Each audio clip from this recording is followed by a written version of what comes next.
Kung wa jud kay kaguol, wa ka maguol sa imong utang, wa ka maguol sa imong health, wa ka naguol anang imong mga anak, imong mga kauban sa kinabuhi, wa ka naguol sa imong trabaho. Congratulations. Pasabot, suod ka sa pulong sa Ginoo. Kaya kining duha ka tawo, naguol sila. Guol kayong galakaw. Frustrated, disappointed sa ilang mga expectations, di ba? Kasagaran yung makapastress nato kana magyong dili matuman ang atong expectation. Mao sa nay gawas nga makapaguol, usahay makapalagot sa nato. Unsa may imong expectation sa umaabot nga eleksyon, nga mo arang-arang ang kahimtang sa Pilipinas o mo grabe inig humas eleksyon?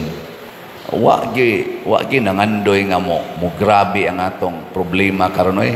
Ang ato expectation nga inig human sa eleksyon na anay motubag, mosulbad sa ato karong giatubang problema, peace and order, kaning drugas, kining crisis sa employment, crisis sa financial, economic crisis, kining crisis sa relasyon sa atong mga leaders nga kaniadto amigo sila karon na nag-away na.